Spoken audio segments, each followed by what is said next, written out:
So firstly, Ambassador Field, welcome to our podcast studio. It's a huge honor meeting you and having you here. Oh, it's my pleasure. And please call me Matt. Okay, great, thanks. So Matt, firstly, how was the Beatles show last night? It was fantastic. I'm still slightly in shock that I was allowed to play with a real orchestra and a real choir in front of a real audience. But it was fantastic to get up and play just a couple of songs with them. No, I really enjoyed it. I wasn't listening to you, but I heard that you're quite advanced, so it was also their pleasure, I assume. It was... I don't think I completely embarrassed myself. That was the objective. But it was really, Beatles songs, everyone knows them, everyone loves them. But they're also quite complicated to play as well. They're not as simple as they appear. So, I needed to kind of tap into the spirit of Paul McCartney somehow and work out how he played his bass for those great songs. But it was really good and a great audience in Mostar as well. Amazing. Really, really good atmosphere. Nice open air concert. It was fantastic. Amazing, amazing. Okay, so while I was preparing for the podcast, I analyzed a little bit some information related to your CV, and I was quite confused because your CV is, so to say, all over the place, meaning that you have been involved in various fields that are not so interrelated. For example, you hold a BA in religious studies, and then you hold an MA in business administration and Japanese studies, and then all of a sudden you switch to diplomacy. So my question for you is, how does one become a diplomat? Like, what was your path, and how did you end up in these waters? Sure, no, I think confused is a good word, actually, to start with.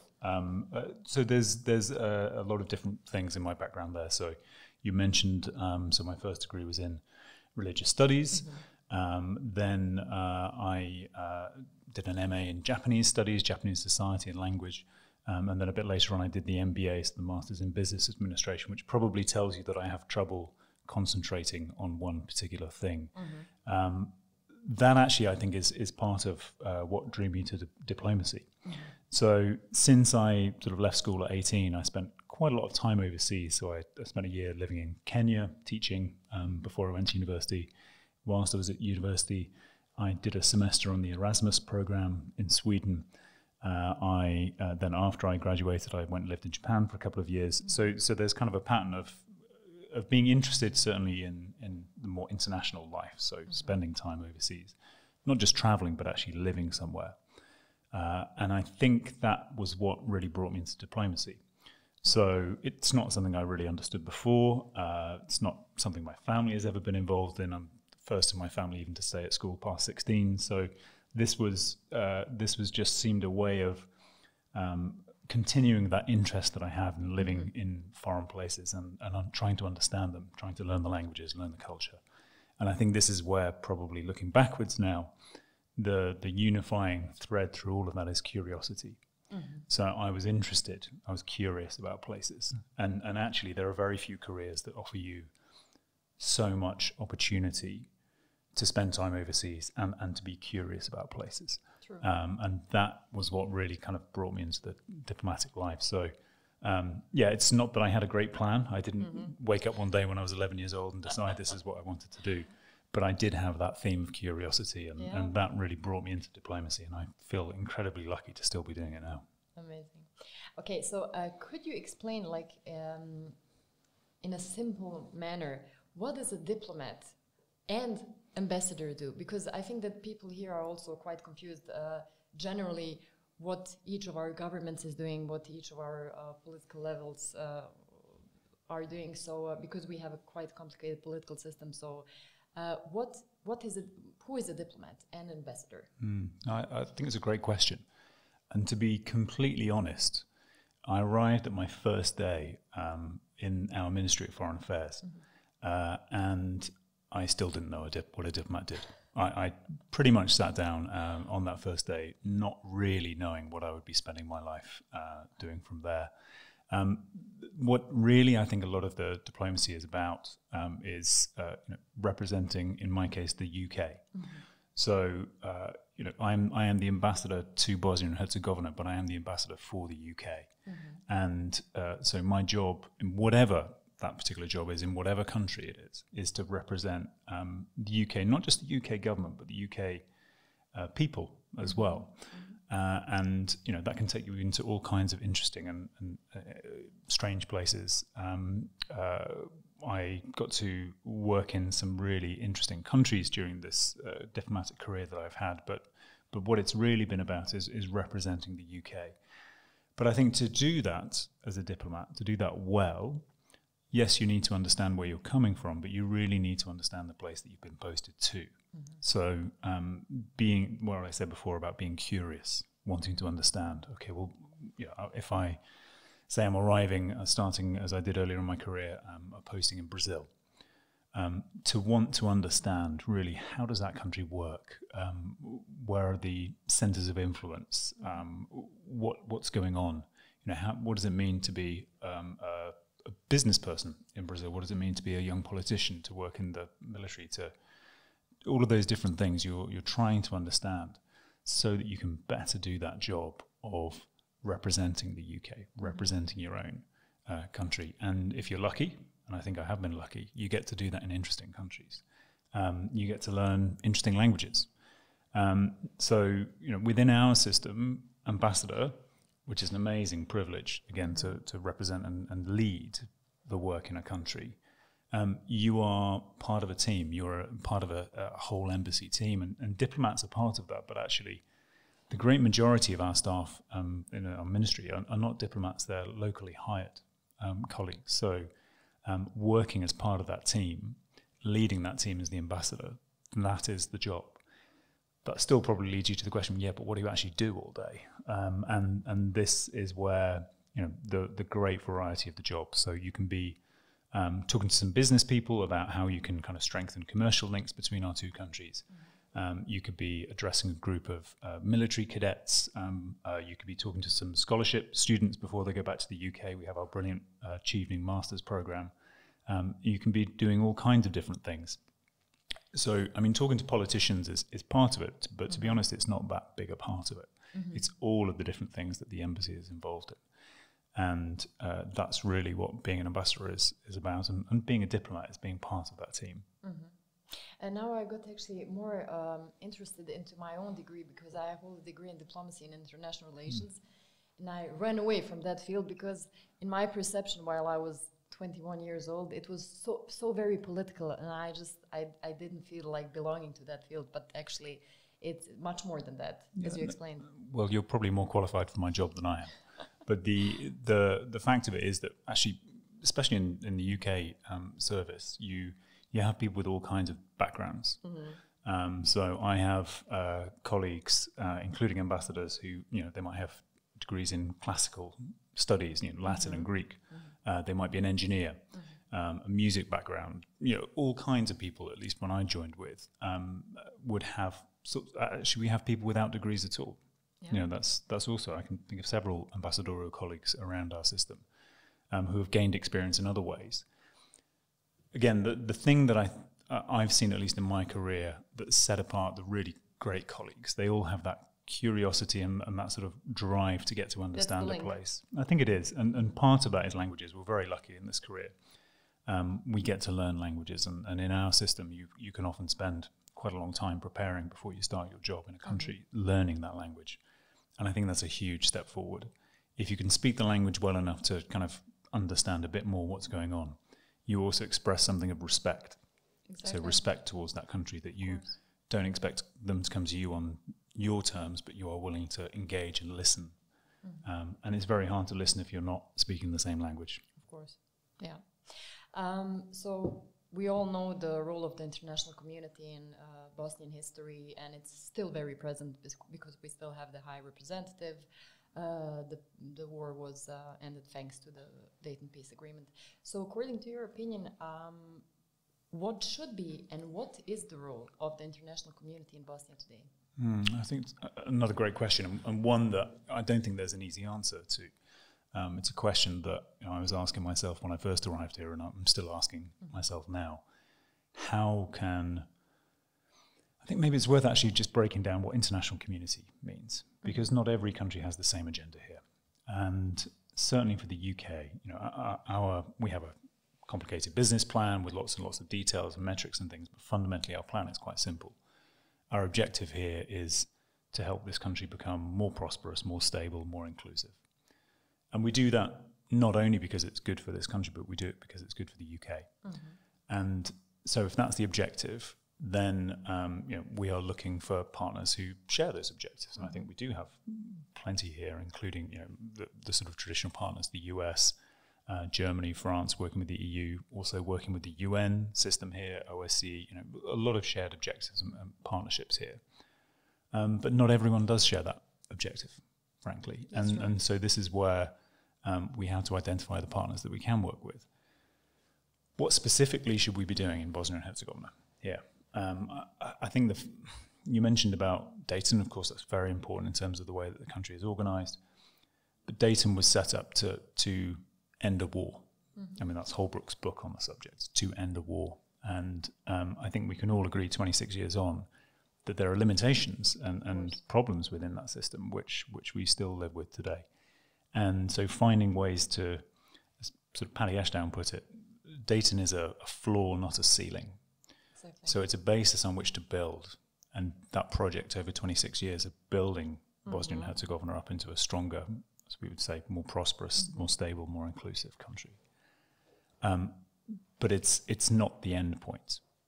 So we build on what was achieved in November 95, but you have to keep moving forwards and you have to keep building on that.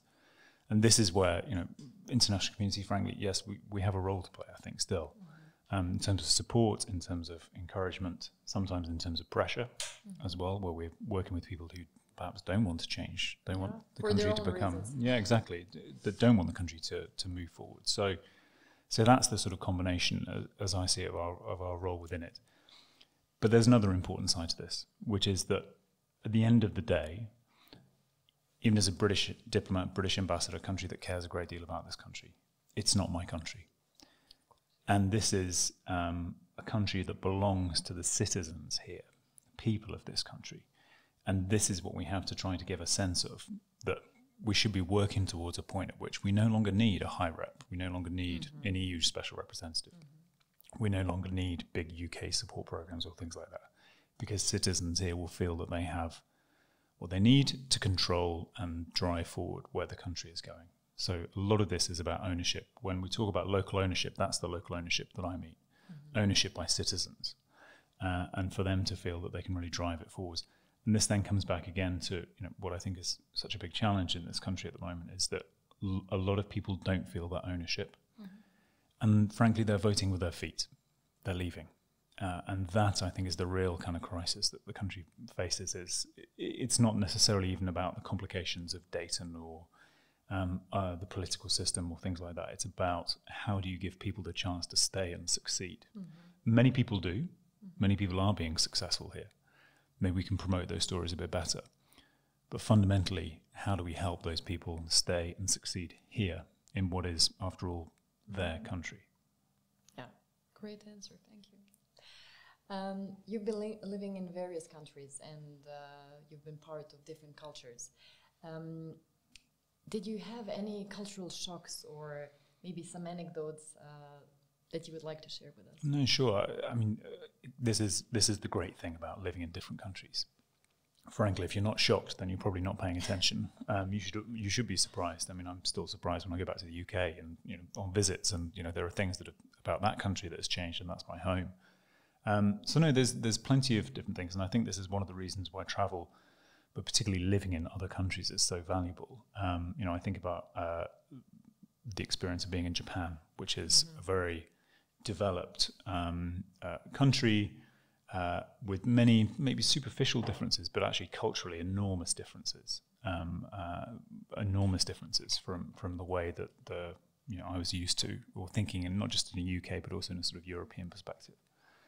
And then there's the shock of walking into a shop and finding that you have to buy the XXXXL size jumper because you are not physically the same. So certainly when I was there, I could never buy shoes.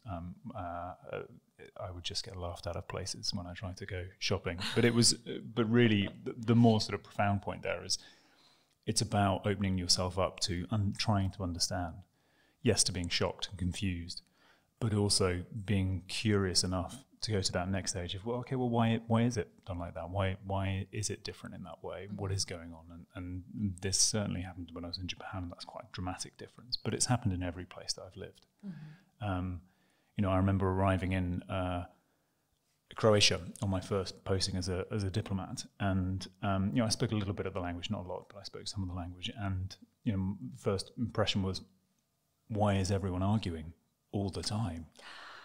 Why are they shouting at each other? And actually, it was just the general volume of conversation, and the kind of animation was different to what I was used to. That's usually what they say for Italians, because they're kind of very aggressive with their body language and very loud. But yeah, but it's in your eyes, it was the Croatians also. Exactly, but I think you can say the same here as well. And the more you understand the conversations, you understand the sort of animation that goes with it.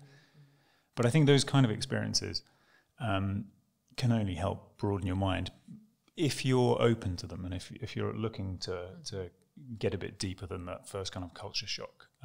Those are the kinds of things that sort of stay with me, and you know, wherever I go next, I'm sure there will be more differences and more things to explore and enjoy. The language really gives you, I think, a huge advantage in that respect, because you can start to understand a bit more about what's going on, and you can start to understand why things are so different to what you're used to. And then, of course, you learn a lot about yourself.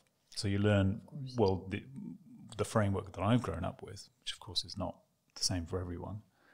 You see those kind of limitations or those features of your own thinking more clearly when you're in that different context. Definitely. You use social media a lot. What do you think, how much should political figures and diplomats be transparent?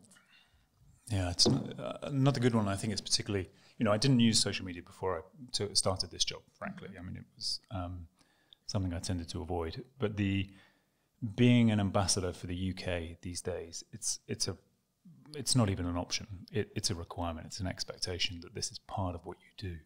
I mean, media work more generally. So, you know, it's not that we've stopped doing more traditional media, print or TV or radio, things like that. But you just adapted to. But you sort of you have to incorporate other ways, and the key thing I think in those sorts of conversations is, you know, you need to be clear on why you're doing it. I mean, you still need to have that sort of motive, you know, clear sight of the audience. If you're doing social media just for its own sake, you're doing it for the wrong reasons, I think, in a professional context at least. So it is an expectation. It's normal, I would say, for all of my colleagues, wherever in the world you are. We also benefit from having a great team in the embassy, so lots of expertise on the comm side, so people who can help sort of make sense of this sort of landscape. But the social media part is something that I've come to enjoy. But it is a place definitely where, you know, we're exploring a little bit and trying to feel the way and make sure we're hitting the right audiences. But frankly, you know, they are very different audiences.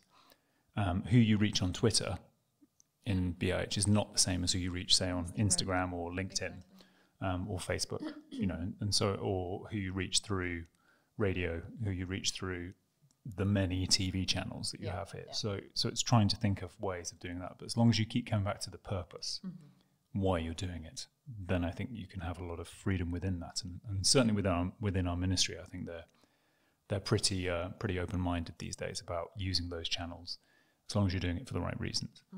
I'm happy to say I don't think anyone's expecting me to have a TikTok channel anytime soon, but it is, you know. But you never know. You never know, and probably the fact that someone like me is on Instagram is a signal that there's people are moving somewhere else. So there will be changes, and it changes much more quickly. But the objective is the same. Still trying to represent UK interests here. Yeah. As long as you're clear about the objective, I think everything else becomes easier. Ambassador, since you hold a degree in religious studies, BA, what do you think, to which degree should religion be involved in politics? Because although Bosnia is categorized as a secular state, do you think that is really the case? Well, religion and politics are two of the most dangerous topics to discuss, so you're putting them both together in the same place. But it's, I think it's a really good question, and it's a good question for people in this country, I've seen enormous variety within countries that I've worked, the sort of relationship between religion and the state. What I do see is that it's a big part of understanding what's happening in a country like Bosnia is to understand the religious aspects here, because they are so, this is the great strength, I think, of Bosnia and Herzegovina, is that it has this diversity, this history, including religious and cultural history. And this is relevant for people, frankly. This is relevant for individuals. So, part of being authentically yourself is not having to hide those bits about yourself, whether that's religious belief or sexual orientation or family, other circumstances and other ways. No one should have to hide that. But I think the actual role of religious institutions in politics, then it does get more tricky, and this then often comes down to questions about law and the degree to which the citizens of the country are choosing to have that sort of independent, more secular role. None of that is straightforward. But part of my job as a diplomat is to engage and understand those religious institutions, because they have an impact on life here. So I see it as part of my job to engage with religious leaders here. Equally, there are plenty of people in this country who don't have religious beliefs, and they need to be represented and their rights protected as well. So it's trying to get that balance between the two, which is not an entirely sort of straightforward answer for a very straightforward question from you.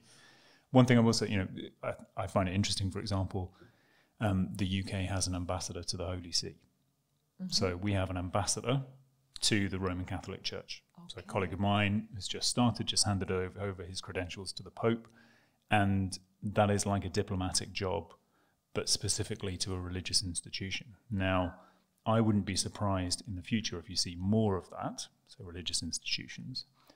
But equally, you might also see the UK ambassador to Google or Facebook, because those are institutions which have an enormous impact on life. And so, maybe there's a sort of shift in international relations where we tend to think only in terms of states. Increasingly, I think we will think in terms of other influential institutions, and therefore, how do we engage with them? So you've been here already for some 3 years, 4? 3 years as ambassador. As ambassador, okay. What would you say are the biggest challenges of the BIH society, and which one should be tackled urgently?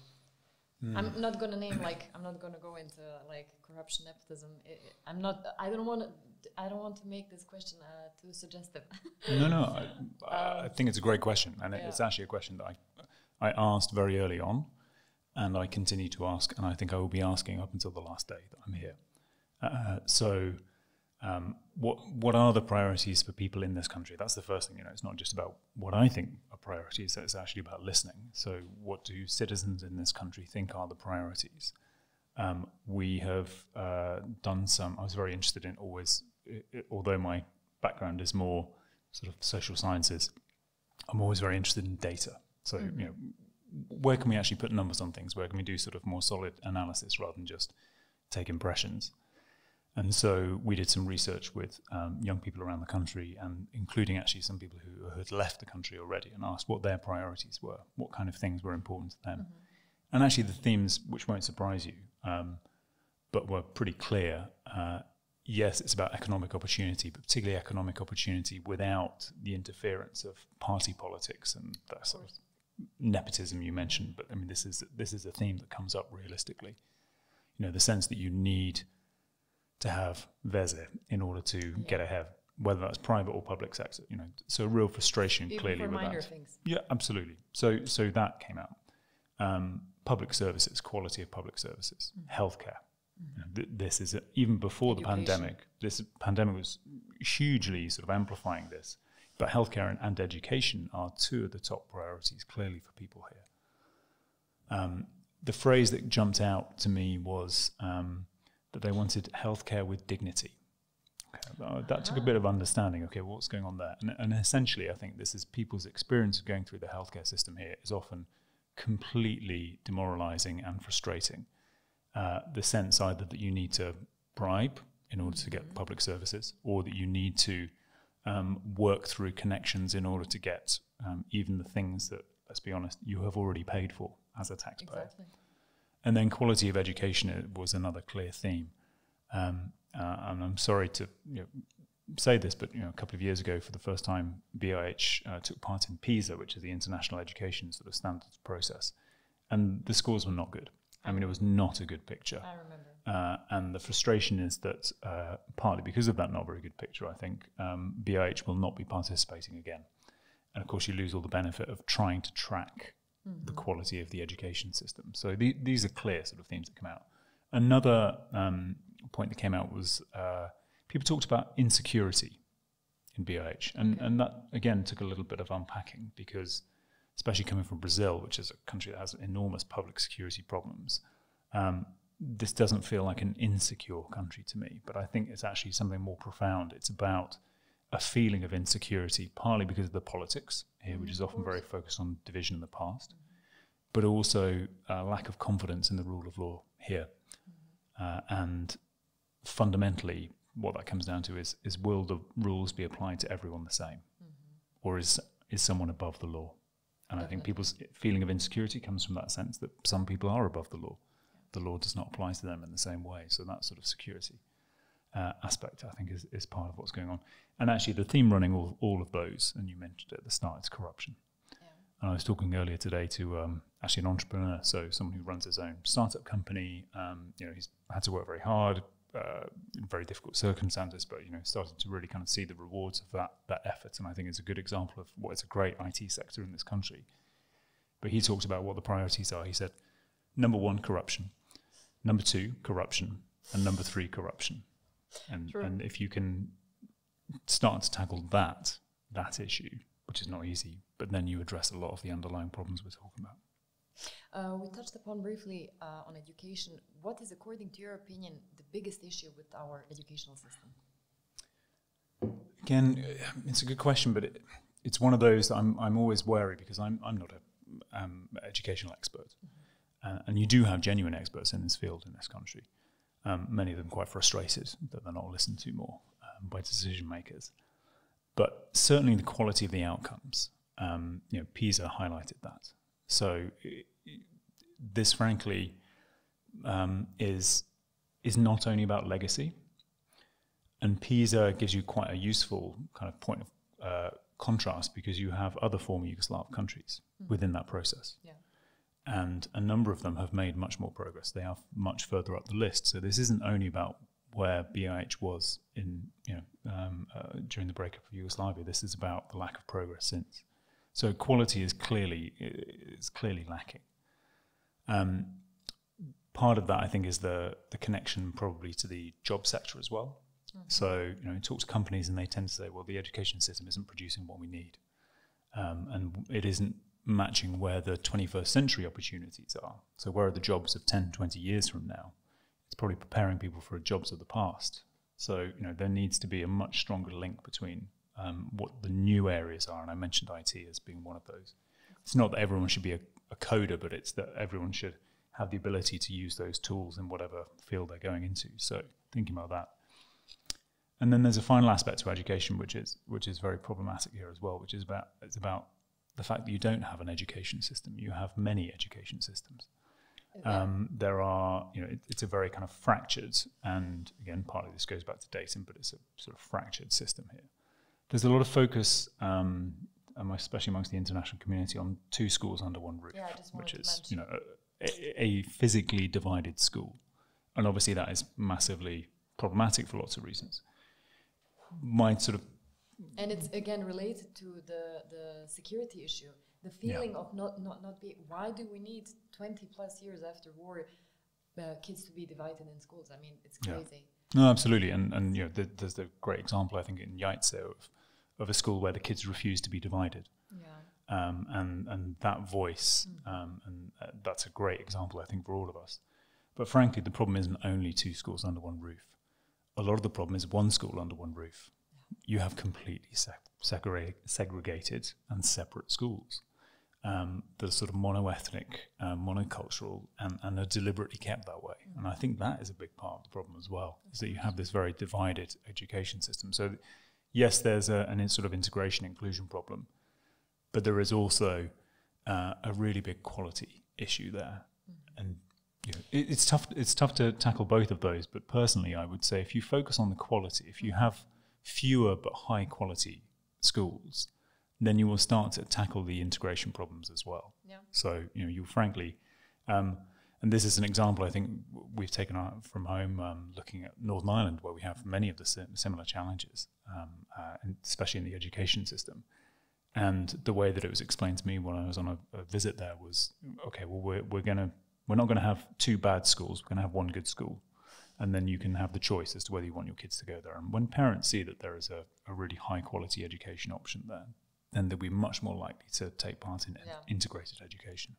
A couple of years ago, a research was conducted where they analyzed books from schools from RS and from schools from Federation. And especially books for history. And the facts were so manipulated. And so that's also a huge issue. It really is. Handbooks. It really is. And none of that is easy to deal with. And there's plenty of examples of other countries that are wrestling with these kind of longer term issues. But I do think if you could at least attack the quality issue, then you can start to, when you compete for resources, okay, well, let's put the resources into not separating schools, but actually creating higher quality places for young people to learn and to learn skills. And this is where the UK has done a bit of work in recent years. We've got a program called 21st Century Schools, which has gone into every single primary school in the entire Western Balkans to teach coding, but more importantly, to teach critical thinking and problem solving. And that's been a great program. And again, you see the talent of the individuals. There was a sort of, we do coding competitions with that. And the winning team, which in BH was from Ugljevik, I think it is, they then went on to the regionals, and then they won the regional competition as well. Wow. And they got to go to a sort of a global fair in London. So these are talented individuals that just need a bit more help from the system. And that's actually a theme in many areas. They like opportunity, basically. Yeah. You've been very active and very loud in supporting LGBTIQ rights, and you've been on the 3rd Pride Parade, which was recently. How would you explain what is the importance of supporting LGBTIQ rights? Because here people in Bosnia tend to see those kind of rights as not being as equally as important as other human rights issues, which we of course have issues with because of our constitution and so on and so on. So how would you say, what is the importance of supporting that group of people? Yeah, I think it's it's been one of my great sort of privileges, I think, during the time that I've been here, especially to take part in the first Pride here in Sarajevo in 2019. So I feel very lucky to have been here during that moment. But this isn't only about personal kind of conviction. This is about UK government policy. And this is a global decision that we will support LGBT plus communities wherever we are. Now that policy looks quite different in different places. Frankly, there are some countries where still same-sex partnerships are illegal. That it is completely criminal. So, that is a very different challenge to some of the ones where it's more about stigma or association inclusion. What was interesting to me about particularly the run-up to the first Pride in 2019 was exactly some of those messages. Either criticism that I received or saw saying, there are more important things to worry about now. And in a sense, I understand that, but really I think it misrepresents or misunderstands what's going on, which is that it's particularly important for those individuals that are involved and personal stories of how they face discrimination every day and violence. What it meant, violence as well, absolutely, and what it meant to them to have a public demonstration of support, not only of LGBT plus members, but for them as well. So my job was to take part, not because I was leading or a driver of this process. Quite the opposite. I was just there to support what was a domestically driven by the community here process. And for those who say again these are not rights that they support, frankly, if you only believe in the rights of people who look like you or who live like you or believe what you believe, then you don't believe in human rights. So it's finding ways. It's finding ways to just sort of help people to understand that this is not something to be scared of. This is something to be embraced, and it may not be a big deal to you, but it's a much bigger deal to the people whose lives are affected by this prejudice and discrimination every day. Which is absolutely not to say that the UK has this all sorted, because we really don't. Mm-hmm. And actually, within my role as an ambassador, we also talk internally about how my ministry, my foreign service, is doing in terms of representation of senior people from the LGBT community and how they feel. We've made some steps. It's not that long ago. Actually, it's just 30 years ago. We marked the anniversary recently. It's just 30 years since it was impossible to be openly LGBT and a diplomat. Mm-hmm. So it was completely not allowed. And this is where I think we've made some progress. We have openly gay ambassadors. Mm-hmm. So colleagues of mine working in many different parts of the world, plus a number of diplomats, and so increasingly being able to be open about that is very important, and it's part of the implementation of a policy, which is, after all, government decision, mm-hmm. government policy, that this is the way forwards, and we will continue to try to work on this at home as well as support those communities overseas. Amazing. You mentioned in one of the podcasts which were featuring yourself that in order to have a successful career, one must keep the capacity to grow, one must be willing to learn constantly, and you shouldn't be afraid of mistakes. So my question for you is, how did Matt overcome the fear of mistakes? No, are there any tips?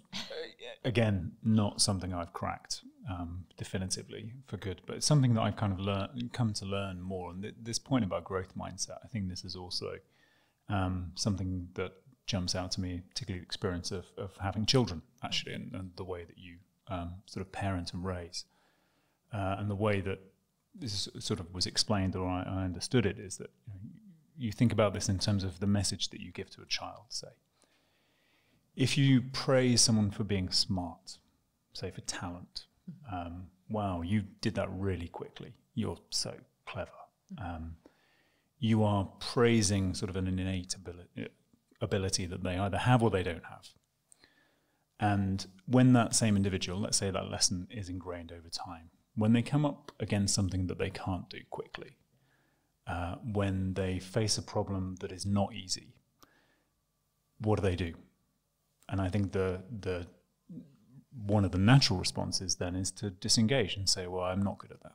Yeah, or get depressed. Or it's, you can see the sort of consequences of that line. What seems like positive praise actually can be undermining of that individual in the longer term.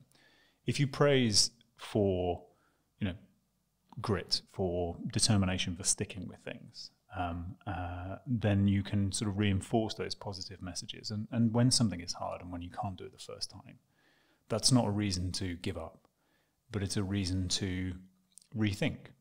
Okay, how can we work on this? So who can help you understand this? What do we do?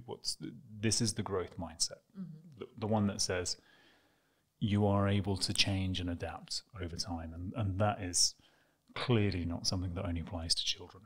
That applies to all of us. So if you have that kind of approach, I think that mindset of being ready to learn and not being scared if something is difficult at first, I think that is it makes a lot of sense to me now that is a more healthy place to be. Exactly. So I think of this in the context of languages, for example. It's not easy to learn a language when you're 15, but it's a lot harder when you're 40. And so you can either approach that as an impossible challenge, or one that is beyond all of us because you're too old, or you can say, okay, this is going to be difficult. These are the kind of things that I might be able to do that will help. How can I learn from others? How can I improve those skills? And that applies in lots of different areas, I think, as well. In terms of making mistakes, I think this is something that is particularly embraced by a lot of people working in the private sector. And in the sort of startup world, where I think people have learned to accept that you do not get things right necessarily the first time, and that's not a bad thing. that each mistake is a step closer to working out what the solution is. People in the sciences, I think, instinctively do this a lot. You know, it's part of the scientific method, really, is to sort of practice and find new ways. Yes, to fail, but fail better. You know, fail better each time, and you can make that progress. And again, which is not to say that you've sort of cracked this as an individual, or that I'm delighted when I get something wrong. But I think it is an opportunity each time. And that's a healthy attitude, really. I think it is. One thing that strikes me is that it's pretty much impossible to learn a language unless you're willing to make a mistake, because you won't open your mouth. As everything else. So how does that apply more broadly? Yeah. Be ready to make mistakes, rather than just playing it safe all the time. Okay. And the last question: do you have a life motto? Probably not a life motto. Nothing quite so succinct, but I think the sort of values that I've talked about, certainly curiosity, and being interested in people, and trying to understand and empathize. Actually, this is one of the things that I'm giving you a very long answer to your short question, but that sort of development of empathy. It's one of the reasons I like film so much. So I'm quite a cinephile, which is why being in Sarajevo during the film festival was such a great time. A film is fundamentally, it's a machine for empathy. It's a way of helping you put yourself in someone else's shoes. Now that could easily be said of music or books or whatever things you're into. Lots of people find this in a professional context as well, but it's finding a way of putting yourself in someone else's shoes. And then the other, this is not my motto, but I think it's a phrase that's really stuck with me. Is Bertrand Russell had a great phrase: "Love is wise, hatred is foolish." And that was one that sort of applied very nicely in the context of the recent Pride March, I think, where you can cut through a lot of things by just realizing that hatred is foolish. I mean, it's bad for you. It's bad for others. It's a burden, a huge burden. It's a burden. Yeah. Burden is exactly the right word. So learning from that kind of very clear sort of message succinctly there. But this is where if you have that kind of open mindset, and I know a lot of people do here, of being ready to learn from others, then I think you can learn fantastic things, and that is part of the joy, I think, of being in a country as interesting as BIH. Again, I feel very lucky to be here. Great. What a beautiful ending. I just realized that I forgot to take the envelope with our sponsors, Project Adam. So those are basically electrical visit cards, which we give to all our guests. But I will give it to you before you leave, of course. So it has been a great pleasure having you here. Thank you for your time, and enjoy Bosnia while staying. Thank you very much, Ivana.